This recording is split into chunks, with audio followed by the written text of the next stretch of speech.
I'm very, very happy with everything that I've accomplished. And now at 33 years old, if I really wanted to, I could say I'm retired.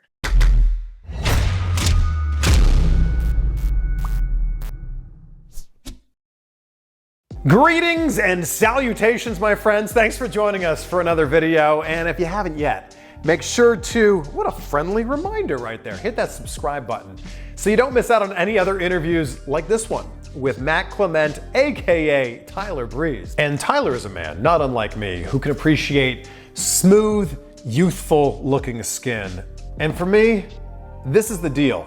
Tiege Hanley. I know you've heard me talk about them before, but the reason I love their skincare products, number one, because they work. But number two, and I think I speak for all men when I say this, we're not exactly into skincare or any of that kind of stuff. You see that right there? Uncomplicated skincare for men.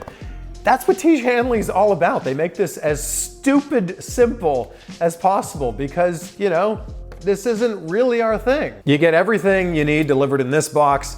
Every single month comes with a very handy instruction card telling you what you need to use and when you need to use it. You've got the wash, use that in the morning and then right before you go to bed. Then you got the scrub, like it says right there, use it twice a week and it digs in deep, gets you that extra clean feeling. Then the most important part, at least in my opinion, the moisturizer.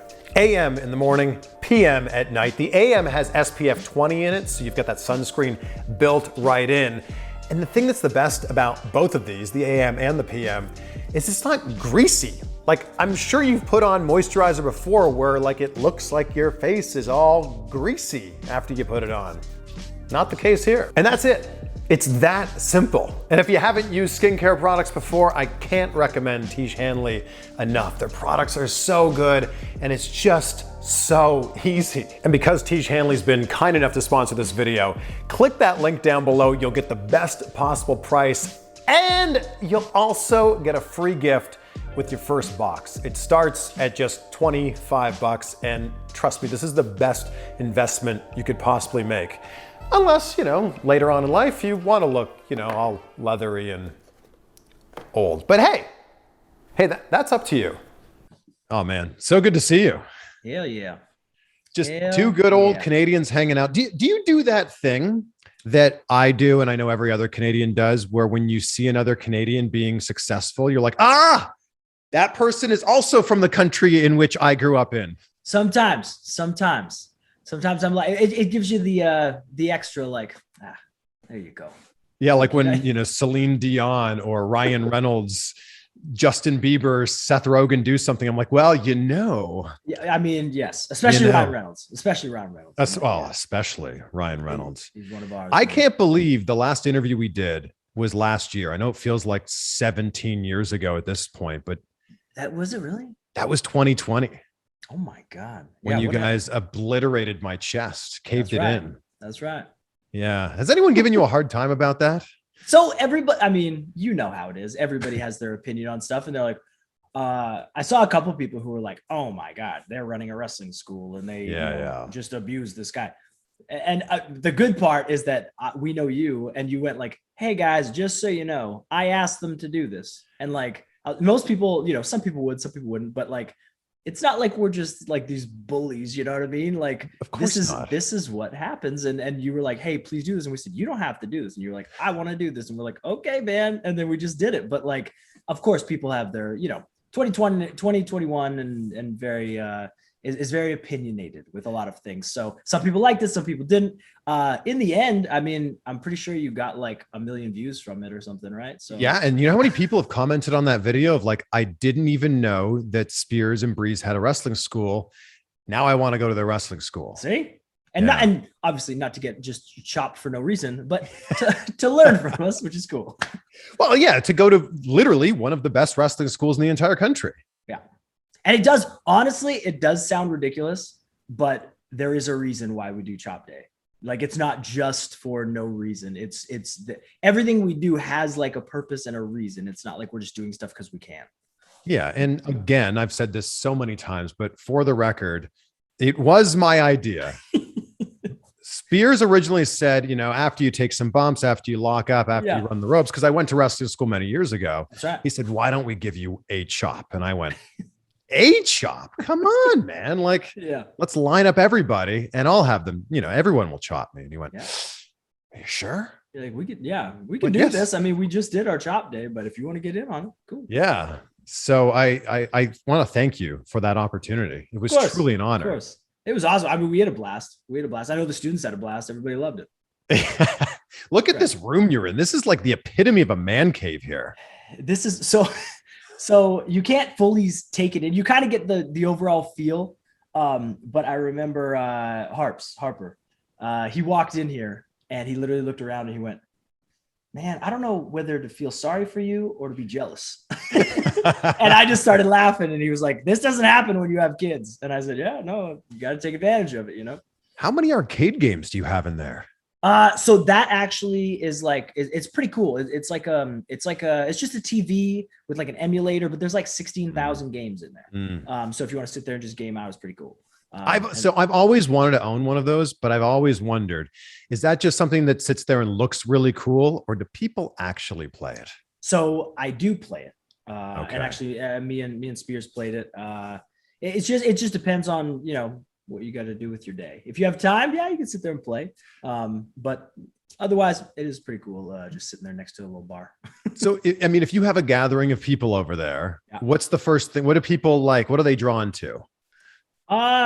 Depends. So like most of the time the guys will look at like, so you can't really see it, but it's like my kind of like movie memorabilia. So I have like a John Wick, like signed posters and stuff like that. Oh, wow. I got like Guns N' Roses signed stuff.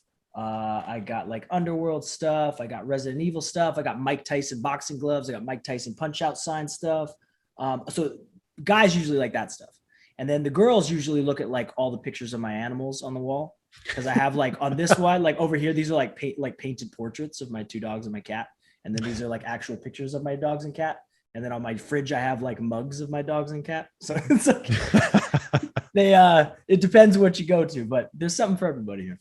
With the movie memorabilia, is this stuff that you have you met these people, or did you go, that thing is so cool, I'm willing to pay for this? So this is one of those things where like, when I moved in here, this is technically my dining room of my house.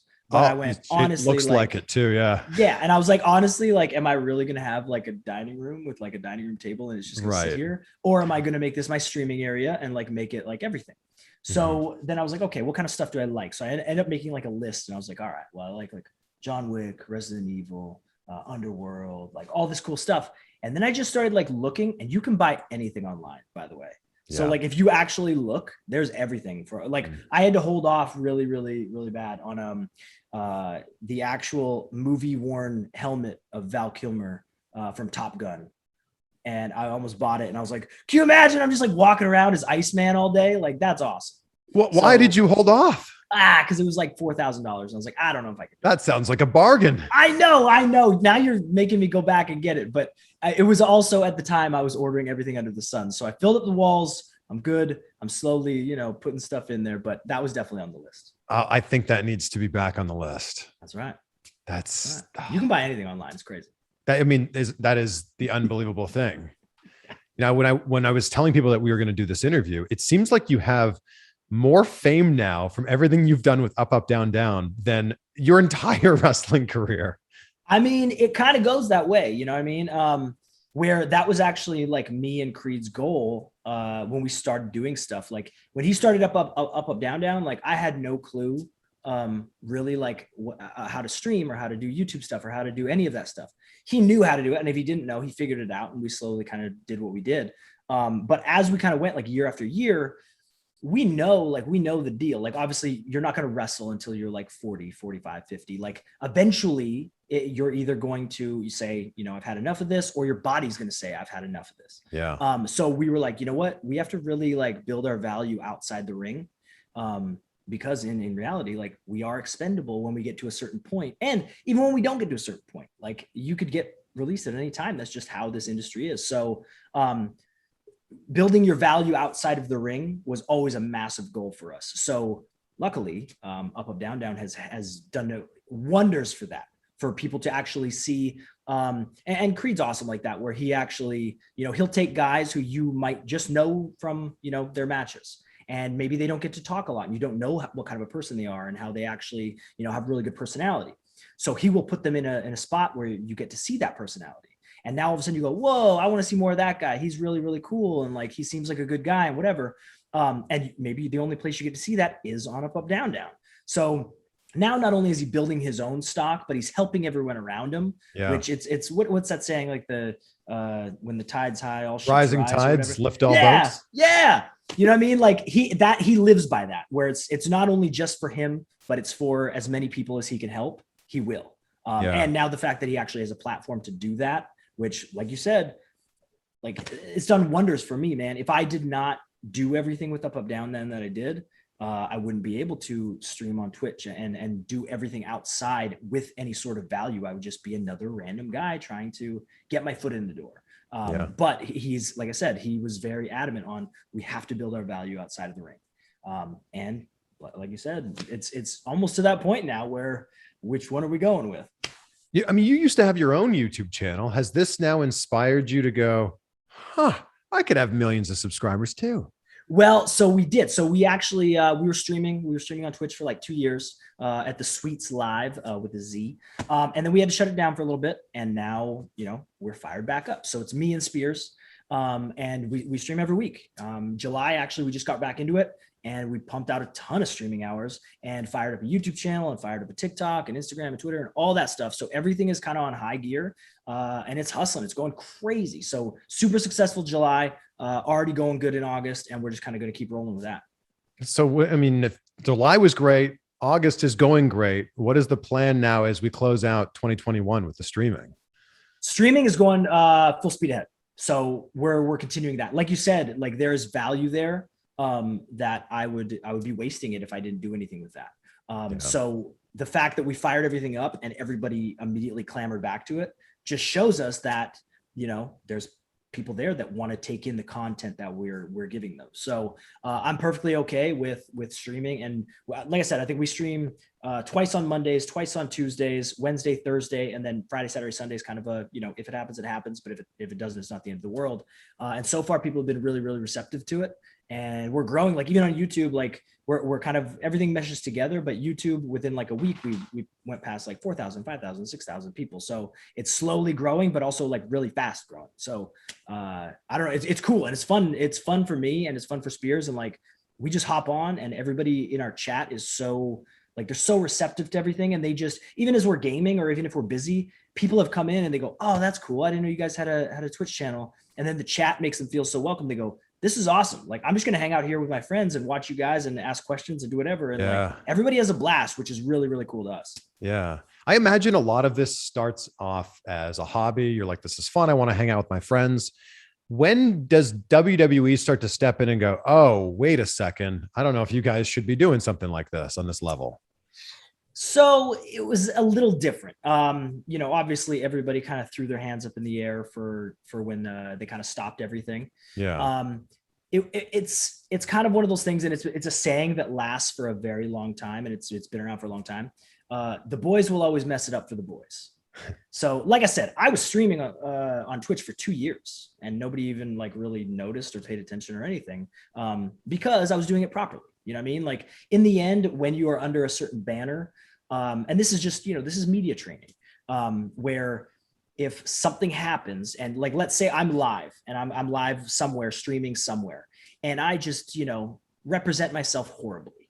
Mm-hmm. When you sign on to a big company, the headline doesn't read now, Matt Clement does this. It now says WWE superstar or AEW superstar or whoever did this. Yeah. So now you have to be mature enough to realize you represent a bigger entity and you have to, conduct yourself accordingly, which I did. So nobody really noticed. In 2 years, I was just doing my thing.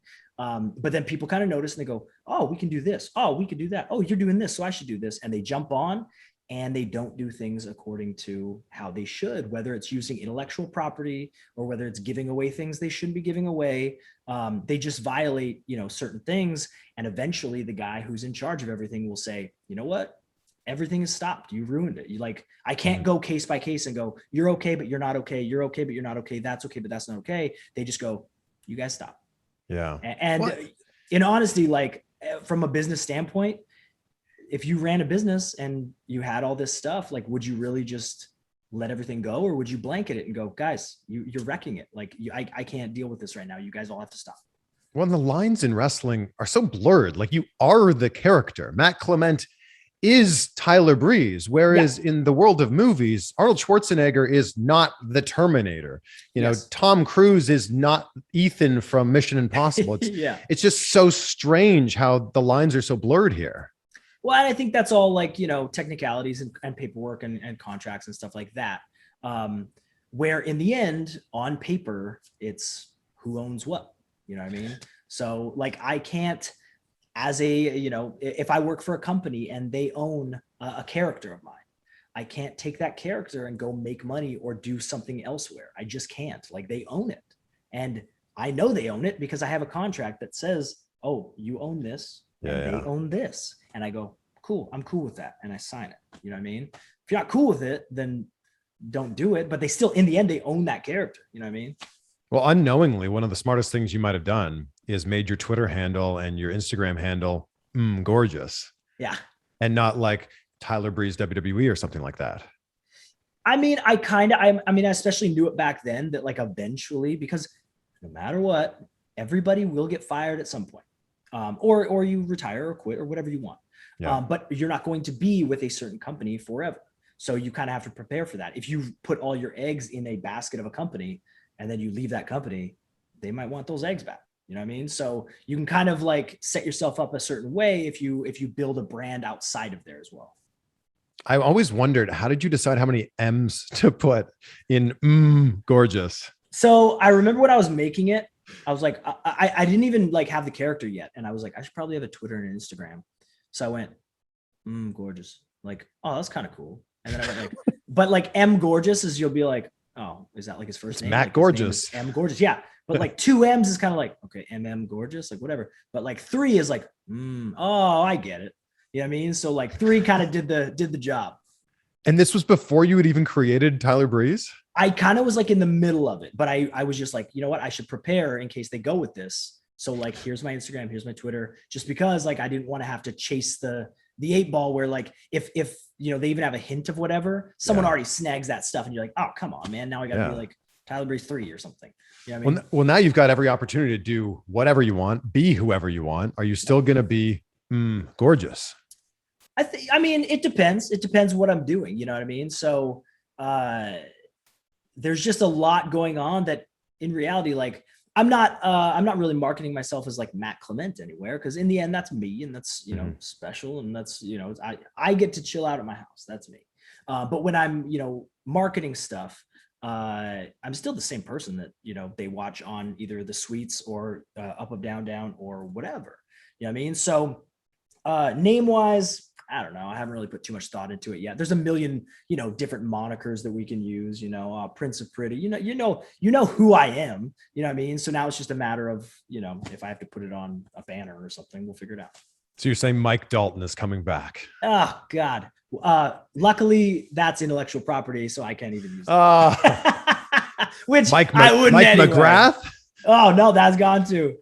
That's gone too. This interview's over. Those are just, I don't even, when they get brought up, I like cringe. They were necessary, but my God, really bad. But I loved what we talked about in our last interview. And if people haven't checked this out, I definitely encourage them to go give it a listen because your story is so fascinating. Before you came up with Tyler Breeze, it sounds like you were on like the thinnest of thin ice, like basically figure something out or we got nothing for you. I was like the cockroach that wouldn't go away, man. Like there was several times that like, you know, hey, you're going to get fired. Oh, something happened. Oh, you're going to get fired. Something happened. Oh, hey, you're going to get fired. Something happened. Oh, like I always just like barely clung on, whether it was from, you know, taking a random bump in the ring to, you know, somebody seeing me that hadn't seen me or whatever. There was always some random thing that would give me a little bit more life until I finally found the Tyler Breeze stuff. And then even then I had a little bit of like, hey, you're probably not going to get fired. And then eventually that got to the same point where it's like, you're probably going to get fired. You know what I mean? But that's just how it goes. That's just, I kind of talked about it before, like the lifespan of what we do isn't like, it's not long. Like, even if you look at like Stone Cold Steve Austin, for example, he wrestled for a long time, but in reality, his run in WWE was what, like 5 years? Same with The Rock. Like very short. Like you are lucky to get that, like, 5-6 year run. Even if like I wrestled for 14 years, luckily 11 of it was in WWE. So that's huge. That's massive. Not many people can say they lasted 10 years or 5 or whatever. Like it is a very fast overturning thing. It's just kind of how it is.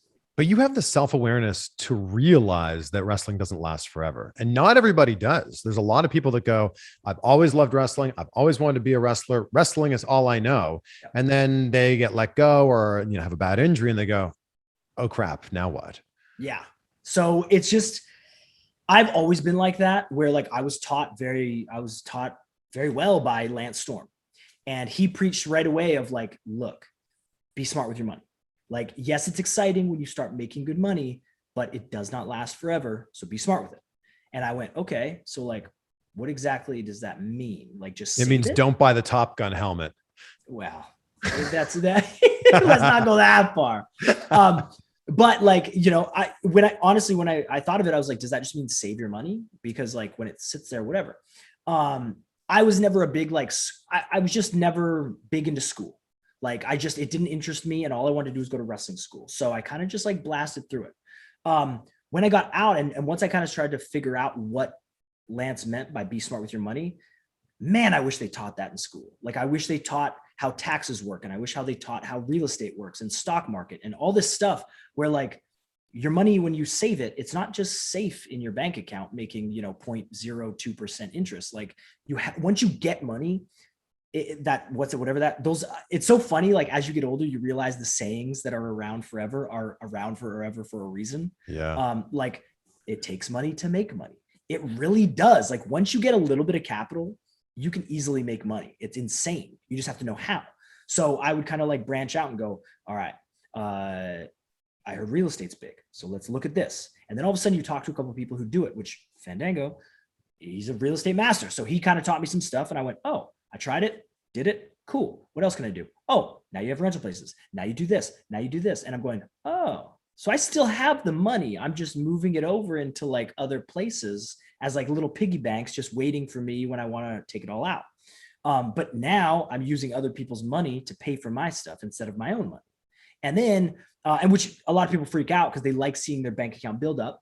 And then when they see it like kind of go away, if you buy a down payment on a house, there's $30,000 that goes, and you're like, oh God, what just happened? Yeah. But then you realize, no, it's still there. And now someone's actually paying, and now they're paying you money to use that house. Like that was so interesting to me, finding that out. And I went, okay, so now I have WWE and I have rental stuff. So that's 2 forms of income.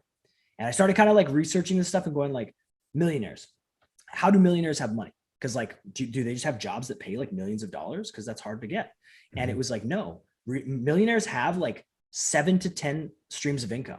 And I went, how do you have 7 to 10 like jobs? How is that possible?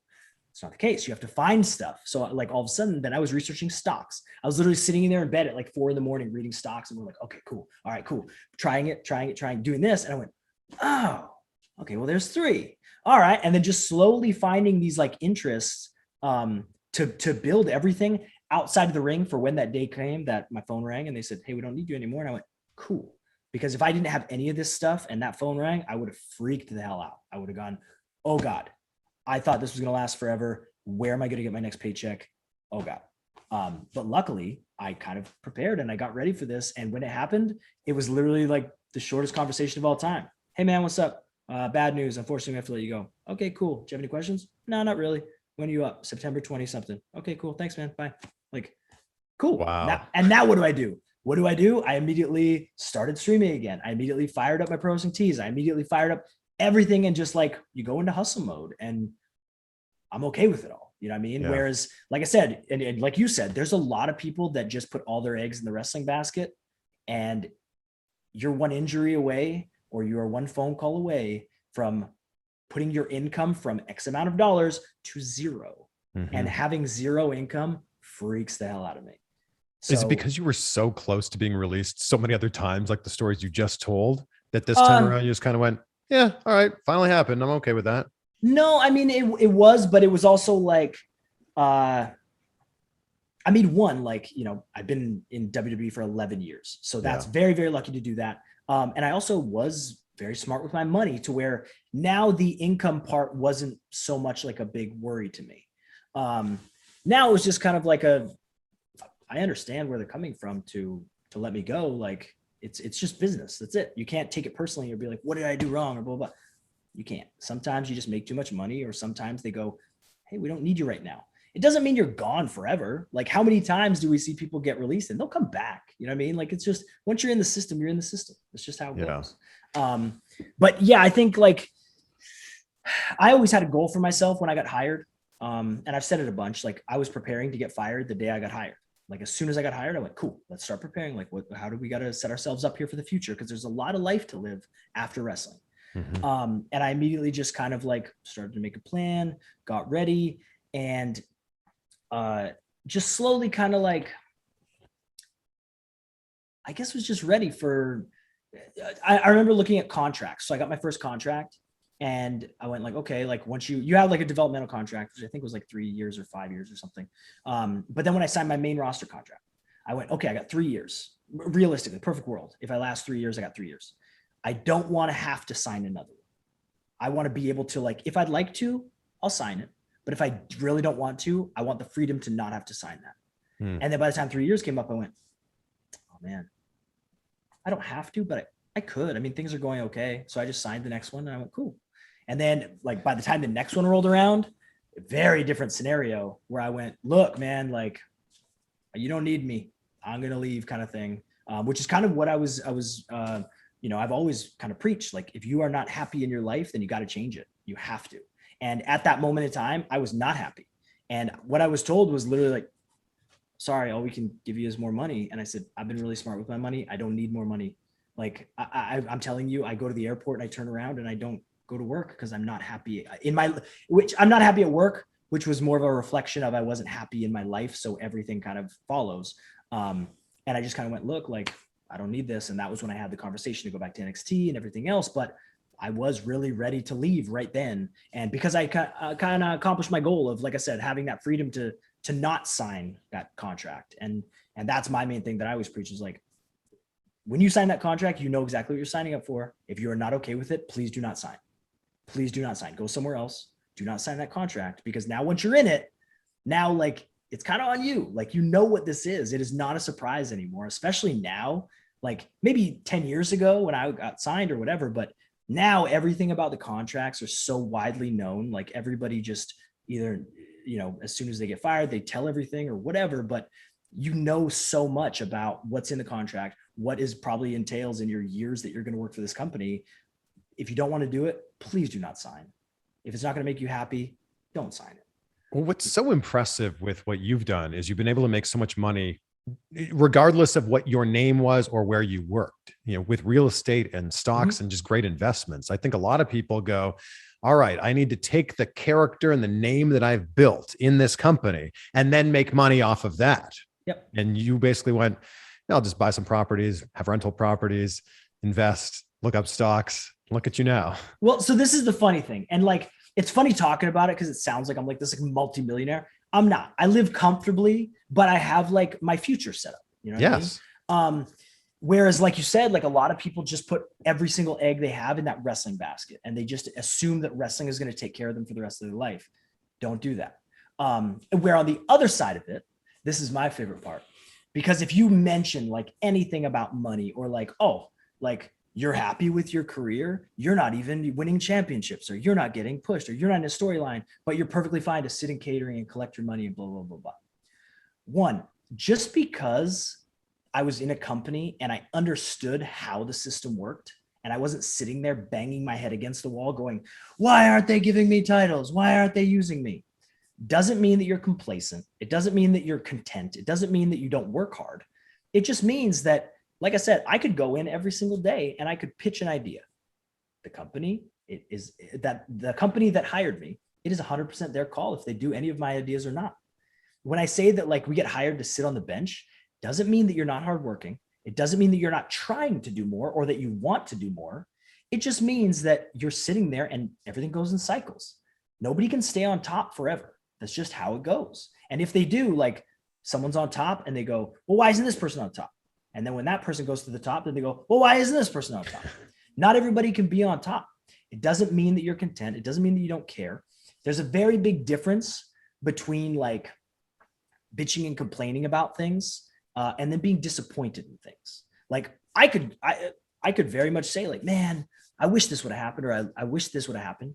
I could be disappointed with that, but I can't sit here and go, man, I wasn't given everything I was owed. Like in reality, I wasn't owed anything, man. I was very lucky out of thousands of people in the world who want to work for a big company. I got to work there for a long time. Yeah. And in reality, which this is the funny part too, a lot of people will go, oh man, but your career sucked. And I'll be like, okay, did it? Like, go back and watch my match, my fatal 4-way match at NXT. I will hold it up against any match that's ever happened. And the match at the time is one of my favorite things. Great opponents, great crowd, fun time. I'm the only guy in WWE history who ever got to wrestle Liger. Like, they don't just hand that to you if you suck. You know what I mean? Like, there's certain things. If I look back at my career's been awesome. Yeah. And a lot of people wish that they could have a career like me. Where at the same time, a lot of people have had really, really good careers. So you can't look and go, man, this guy never won a title. Man, this guy never this. Oh, they didn't know how to book this. Cool. Like, it is what it is. But at the same time, I'm very, very happy with everything that I've accomplished. And now at 33 years old, if I really wanted to, I could say I'm retired. I could go, yeah, this is about as retired as I'm going to be. I'm going to run the school. I'm going to teach people. I have no surgeries. I'm very, very healthy. Like, that is a good accomplishment for me. And in the end, overall, more than anything, wrestling is always just wrestling. It is off to the side. But you have to be happy in life. And I'm very happy in my life. I love my life. I think it's great. You know what I mean? No matter what people want to say, I'm very happy. Well, I think, Matt, unfortunately, a lot of people compare this to sports. And I think they'll go, like, they'll look at the lineup and they'll go, Mike Trout's not in the lineup? Did they not think Mike Trout is talented? I can't believe this. Or they'll say, is this guy really the GOAT if he didn't win X amount of Super Bowls or X amount of World Series? And I think that people try to take that same argument and apply it to wrestling and go, well, how could Tyler Breeze be a great wrestler, have a great career if he didn't win the NXT championship? It's like, well, you're definitely talented enough to win it. You just weren't written into the storyline to do that. Yes. And I remember a specific conversation I had where, like, in reality, and this is where it's always a funny take too, because I say, you know what, honestly, to be a happy individual in a big wrestling company, you have to detach a little bit. If they come to you and they go, hey, you're going to be the world champion. And I go, I have to say, cool. Or if they say, hey, you're going to get massacred tonight in 5 seconds. And I have to say, cool. I have to be okay either way. Doesn't mean I'm lazy. Doesn't mean I'm complacent. Doesn't mean I don't want more. It just means that you have to be able to do that for your own sanity. Mm-hmm. And I remember having a conversation because I've never really been one on this, or, hey, I should have done this, or, hey, whatever. There was one time that I think I was coming back to work Velveteen Dream at TakeOver. And I remember I went to Hunter and I went, like, I don't really do this, but I feel like this is kind of a big deal. Like, nobody's really come back to NXT yet. And Velveteen's kind of like doing really good. It's a North American title. I said, which didn't exist when I was back here. I said, like, I feel like the matchup for us has like a good little build and everything else. I said, what do you think of getting like 2 matches out of it? Like, what if we come back and nobody really expects me to win? What if I actually won the title from him at TakeOver? And then at the next TakeOver, we work again and I can drop it back to him or whatever we're going to go. But like, I feel like I think people would get into it. And Hunter kind of gave me a big speech of like, look, man, like, not everybody has to win a title kind of thing. He's like, you know, Ted DiBiase, like all these guys. He started listing off all these guys that never really won the big titles or anything else. Yeah, Jake the Snake Roberts, the Bushwhackers. Yeah. And he's like, they just didn't really need the title to get to the next level. Like, they were superstars. Yeah. And he said, like, it won't really like elevate you anywhere else to win a title or whatever. And I don't know if he thought I was just trying to, like, you know, win a title. So I said I won a title. I was actually just thinking like, man, I kind of would like to get 2 matches out of this. I said, if you have a better idea to kind of like prolong it or whatever, away we go, which I think, you know, obviously they had different ideas for certain things. But I just kind of went like, maybe. And he kind of gave me that whole speech of like, yeah, man, some people need the titles to get elevated. Some people don't. He goes, you know, and I went, I know exactly what you're saying. It's all good. Cool. So you're saying you're really happy with how everything went. Like, I love how you're like, I could retire right now and be super happy with everything. There was, in reality, like I said, I'm not really like a big, like, you know, and don't get me wrong, because it's not like I'm sitting here on my high horse being like, I never got bitter and I never got mad. I 100% got bitter and mad to where I was sitting at ringside, yelling at people, you know, coming back through Gorilla, yelling at people, and just like really, really bitter and angry. And that, I think, just happens to everybody until you kind of get a reality check of like, my worst day, on my worst day when I come to my work, I can make $500 and I can eat free food. That's my worst possible day. With some of your best friends. Yes. And when I look at like my friends and my family who, you know, they work their ass off.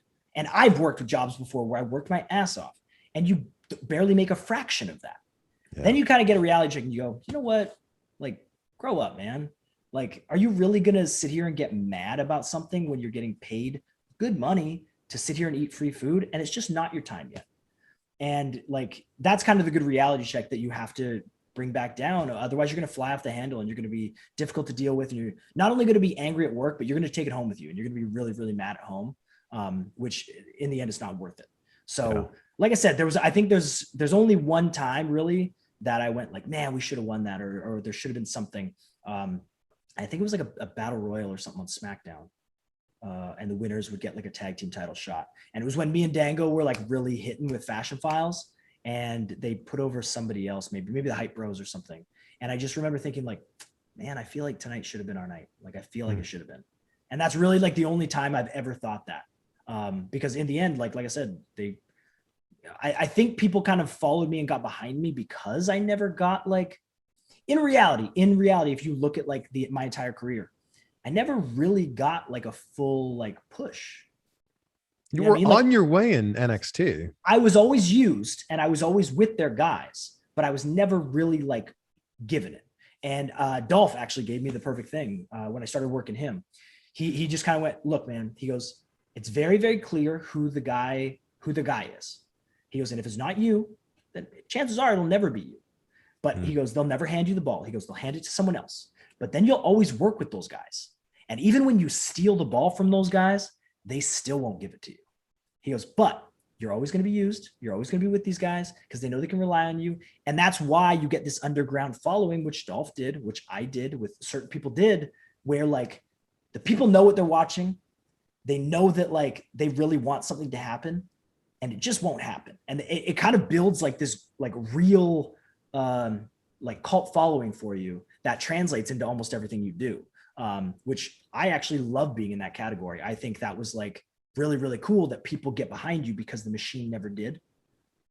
You know what I mean? If you were ever to get advice from somebody that would understand this, it's Dolph Ziggler.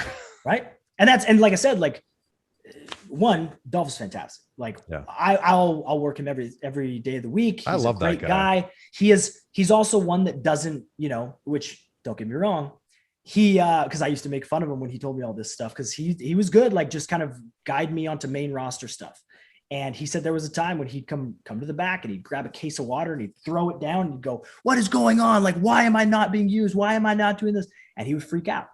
And then you kind of like I said, you detach a little bit, and he's put his effort into his comedy shows and this other stuff and trying to get movie roles and whatever. But every time he's in the ring, he still kills it. Like he's attached enough that every time an opportunity comes, he kills it. He told me there were times when he would come through the curtain and like yell, like, try to top that match. Yes. And I think it just happens. Like, you get bitter, you get angry, but eventually if you do it right, you realize that you detach a little bit, and not only are you happier, but then things just kind of go your way and you go, oh, okay, why was I so mad all the time? And then you see other people getting mad, you go, oh, it's okay, man. Don't worry. Like, it'll be fine. Is there a comparison that could be made here to like a movie? Like, let's say you got hired to be like a henchman on The Sopranos or something. Mm-hmm.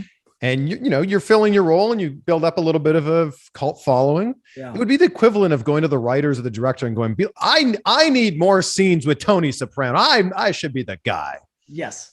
And that's the funny part is the next episode, you'd probably be killed off and away you go. But like, that's such a great comparison. Because in the end, like that sounds ridiculous, right? Like if they write you a movie and you go, oh, my character should blah, blah, blah. Cool. But like, that's not what this artist wrote for you. You know what I mean? Like they wrote you for a certain thing. So it's very people forget that wrestling is a television show. Yes. And a lot of people don't even realize that there was a very large script every single Monday for Raw, every single Friday for SmackDown, every single Wednesday for NXT, a very large script that is basically saying this happens and then this happens right after that. Yes. Well, so it's very funny too. So like, and I feel like there's an audience, like this is, maybe it's just a growing thing. Maybe this is like now a thing, but I feel like wrestling especially, and just because I know about it, but they want to know everything that's going to happen before it happens. And then they get mad about it. So like I watch TV shows and sometimes the TV shows don't go exactly how I want them to, but I can't like freak out about it. That's just what happens when you watch a movie or a TV show. Monday Night Raw, it's 3 hours long. So can you imagine day after day, week after week, I tune in every Monday and I watch, let's say it's a bad movie and I watch this bad movie and I hate it. I hate every second of it. And then I watch another bad movie on top of it. So I watch 3 hours of bad movies and I live tweet about it and I say how terrible it is and they should have done this and this sucks and this sucks and this sucks. And then I do it again the next week. And then I do it again the next week and I do it again the next week. And do you just love like being miserable, or like there's a lot of other between Netflix, Prime Video, Hulu, like you can watch anything you want. If you don't enjoy what you're watching, then what are you doing? Like that sounds horrible to me. I only want to watch stuff that I'm entertained by. If I'm not entertained by it, I'm not watching it.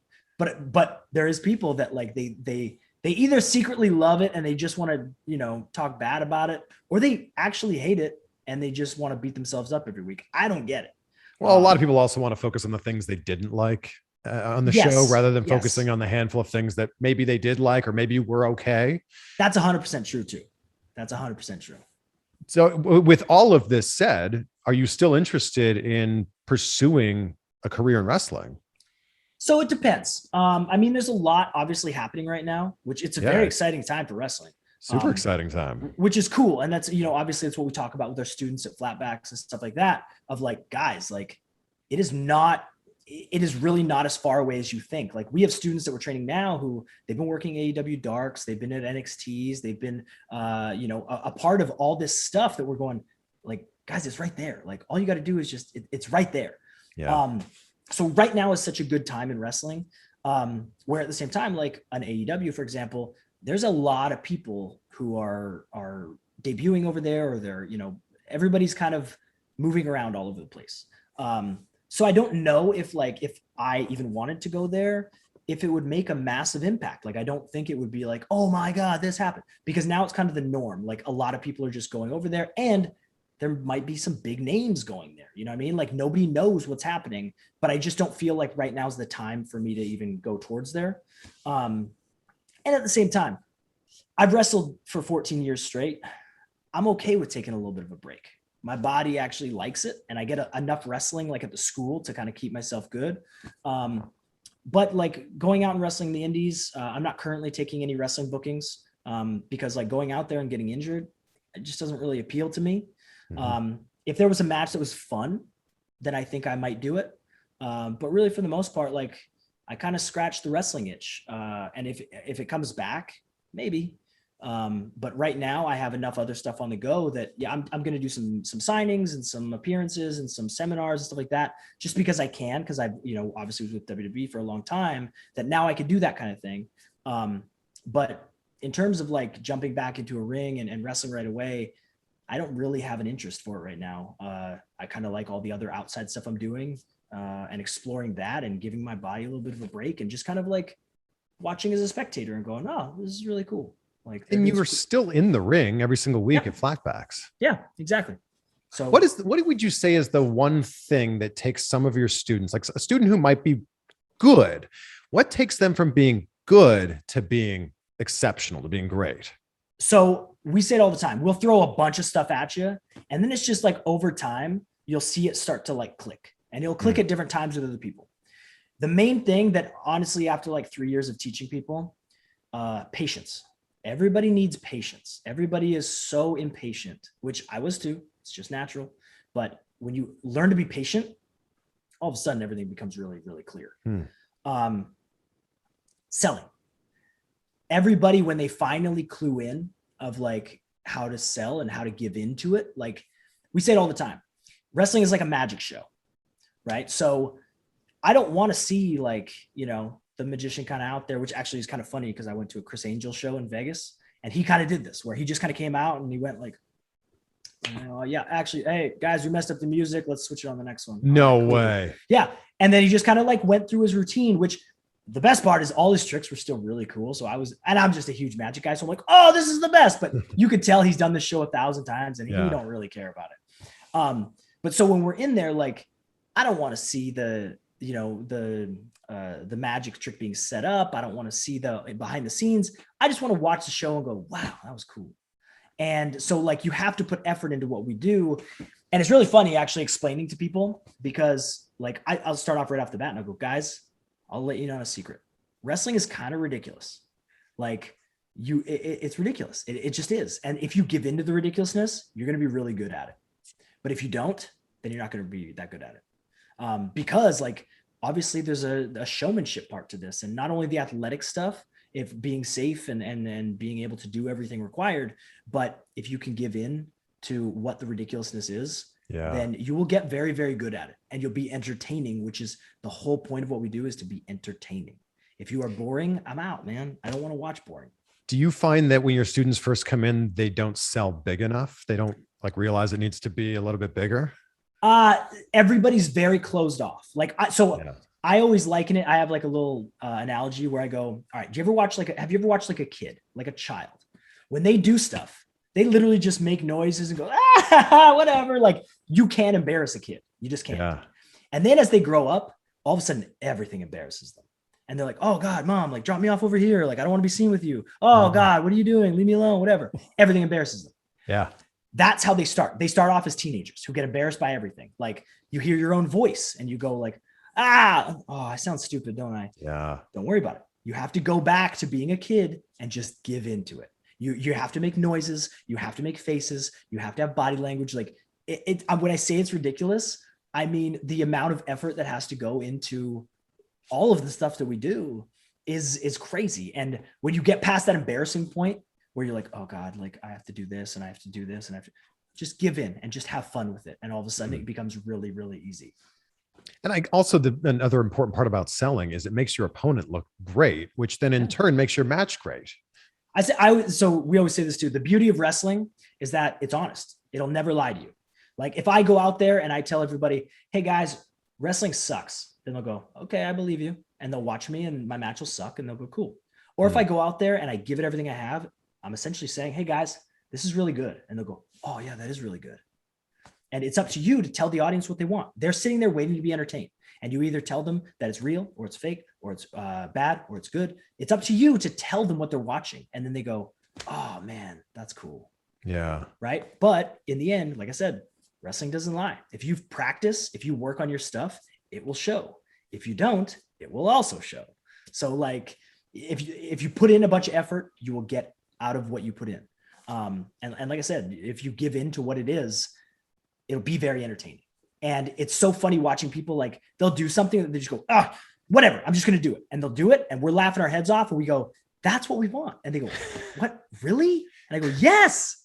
Like, yes, you might not be a, Army drill sergeant moving forward in your career, but now you just gave into a full character that is not you. Yeah. Leave Matt Clement sitting in this chair, because when I step in the ring, I am something totally different. Yeah. And if you can jump into a character and jump into another character and jump into another character, I got all the time of day for you, and I can put you on my show doing anything.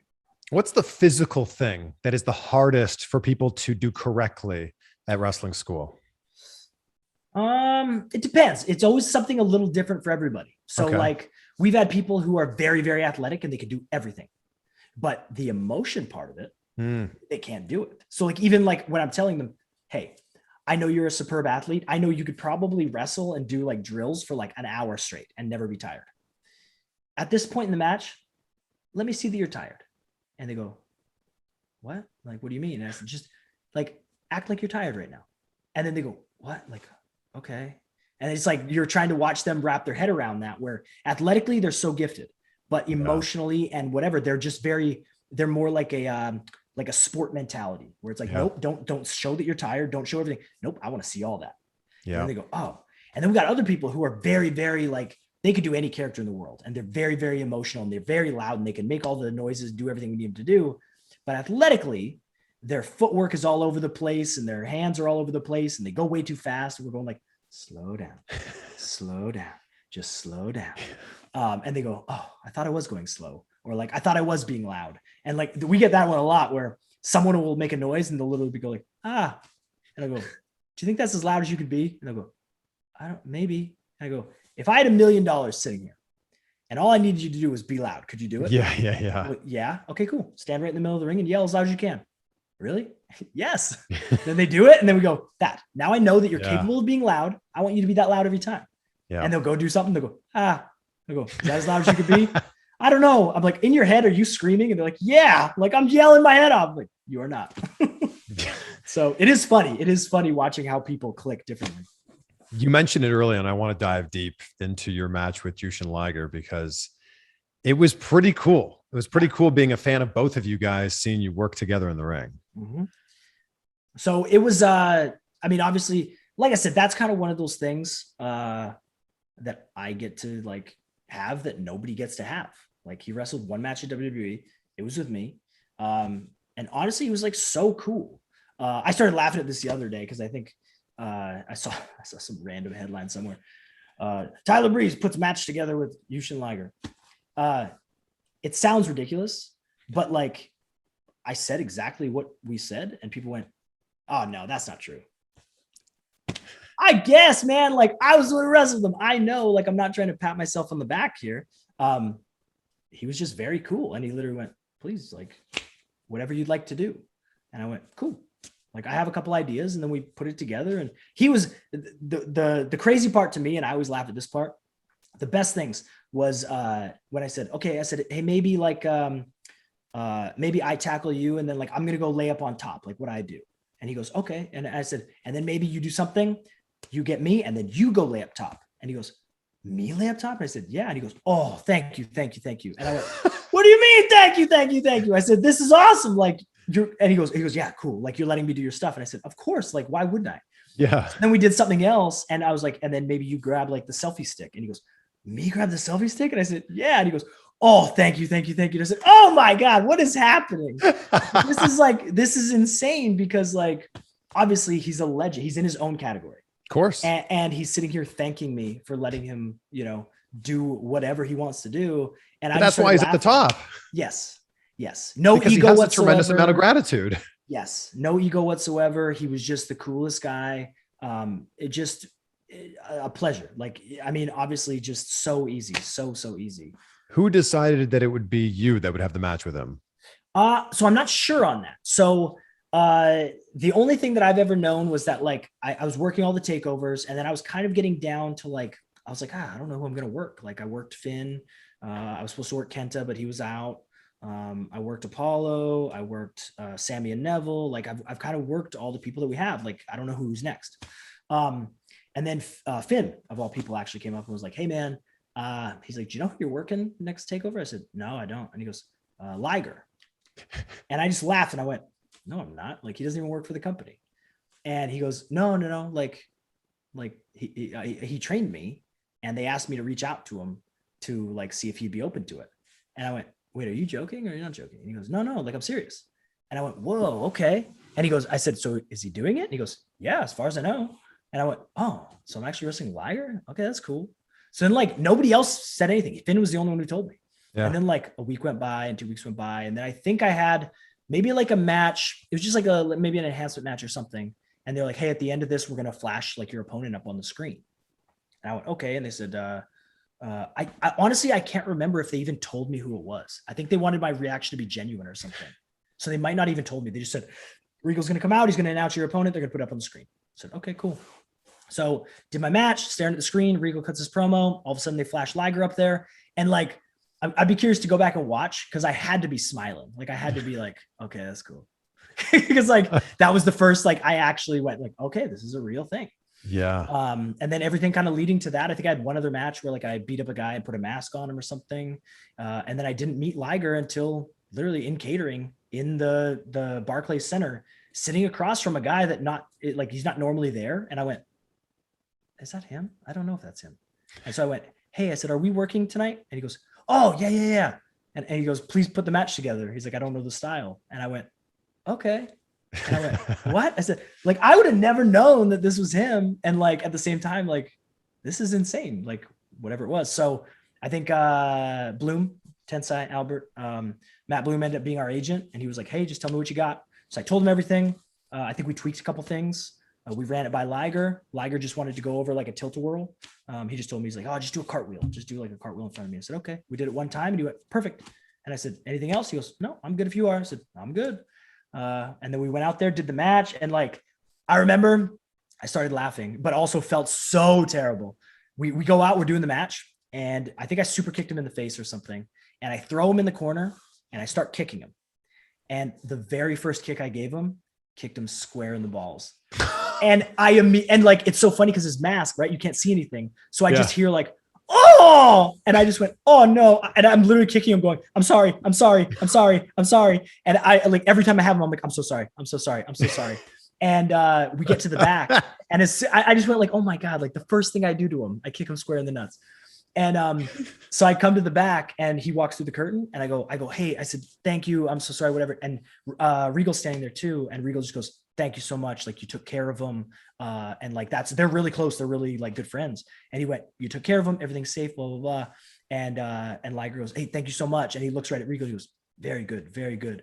And I just went, man, this is cool. Like one, he doesn't have to say or do anything. Like, yeah, that's very, very cool that I even got to wrestle him. But now he like put me over to everybody. And then like me and Regal were very cool since. Liger, the same thing. He put me over to whoever. And like, it was always just a very good, like, it was like a big honor that like I got to do it instead of other people and everything else. And like, I don't know, that's like a special thing that nobody can take away from you. Yeah. And I remember actually the funniest part of it all was, I was walking in Dallas, I want to say Austin or Dallas.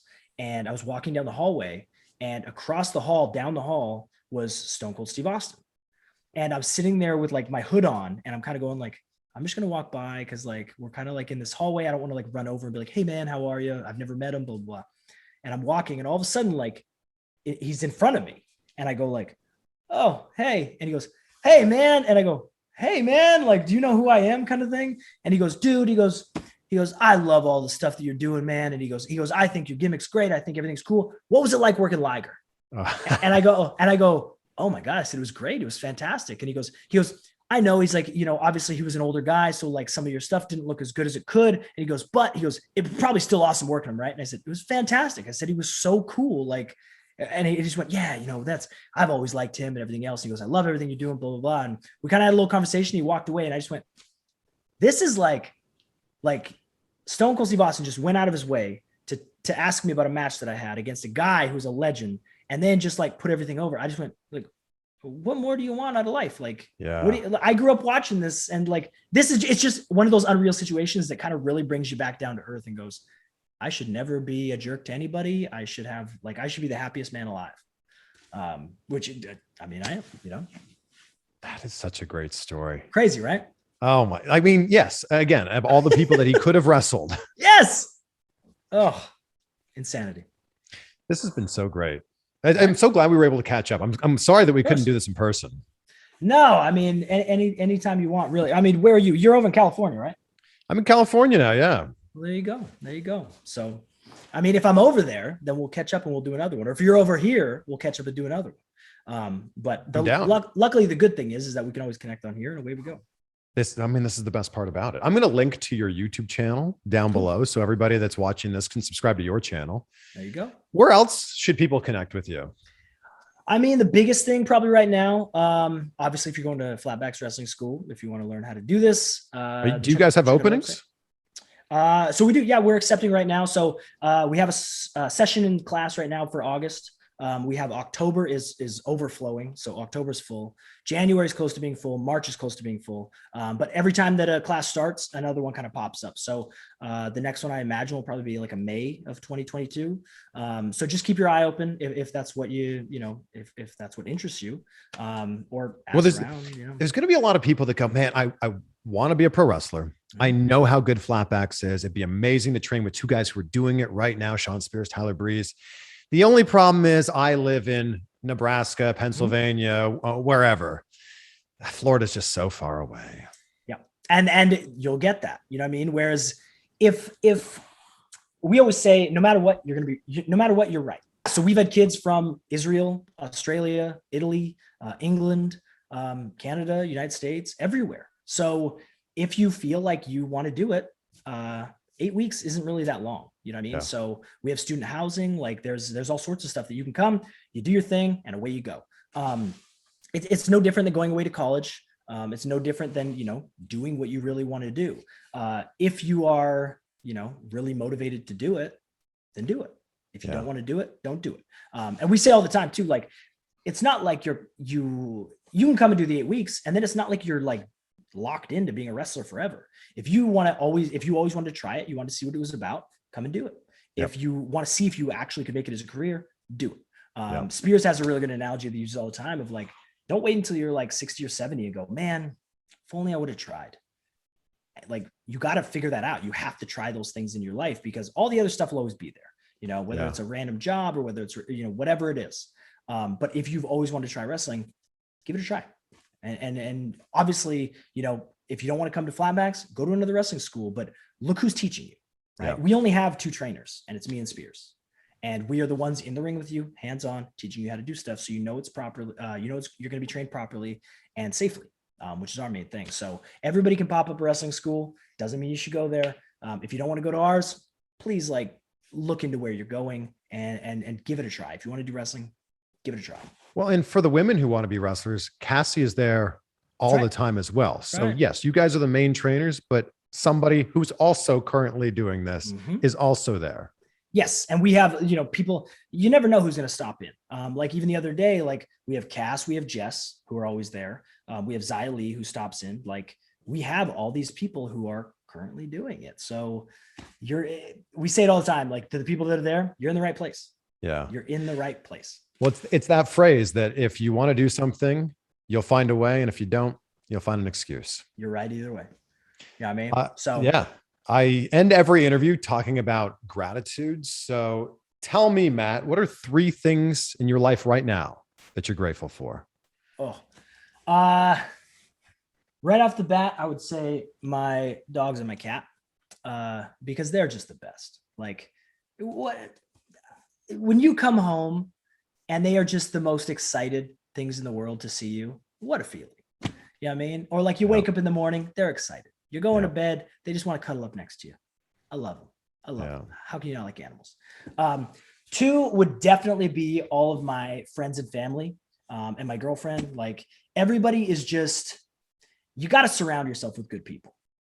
And I've done a really, really good job of surrounding myself with some of the best people, that we all respect each other. We all have a blast. We all encourage each other. Hey, I'm thinking about doing this. Awesome. Let's figure it out. How are you going to do that? And we all help and make it happen. And that's just everybody that I surround myself with, from top to bottom. So everybody is just very, very cool. Just a good team for life and figuring things out. If you have someone in your life who's just bad, if he's just negative or toxic for you or makes you feel bad, then just, it's okay to move on and get them out of your life. You know what I mean? Like, surround yourself with good people. That's how you get better. And honestly, I might have to toss out the school, Flatbacks. It came around at a right time when I was actually very kind of bitter and done. I was kind of done with wrestling. I just didn't even want to wrestle at all. And then it kind of showed me that wrestling is awesome. It is not the problem ever. You can't blame things or make excuses. Like, it was my stuff that was messing with my happiness in my life. And I was blaming it on wrestling because that was easy at the time. And I could just go, well, it's because of this. But instead, it kind of like reopened my eyes to, to seeing the people who are excited to get into it and go, oh, this is so cool. I've always wanted to try wrestling. And there you see them learning and you see them getting it. And like, I think even Cass said the other day, she was like, oh, she's like, I love like the beginning time of wrestling, like watching the people like get in the ring for the first time and try things. And just like, you see them there's so much hope and their eyes are just light up of like, oh, this is cool. I'm in a wrestling. Yeah. And we're like, yeah, wrestling's awesome, dude. Like, it's really cool. So the school was fantastic for not only me and Cass and Ronnie, but just a bunch of people. Like, it's just, what a time. What a good thing that I'm so happy and so grateful that we get to do. Yeah. What a business you've built there too. Ooh, great time. I mean, Flatbacks is awesome. You're awesome. I've loved this conversation. Thanks for catching up with us. Of course, man. It's always easy to kind of jump on here with you. I think I was telling you before we even came on here, there's a lot of people out there who want to do interviews and podcasts and stuff like that. Not a lot of them are professional. And I think like you are very, very professional and very good at what you do. So it makes doing stuff like this so easy. And that's why I kind of go, whatever you want, whatever you need me to do, whatever you want, I'm here. Yeah. I often say the best thing about podcasting, best thing about content creation is anybody can do it. That's right. And the worst thing about it is anybody can do it. That's right. That's right.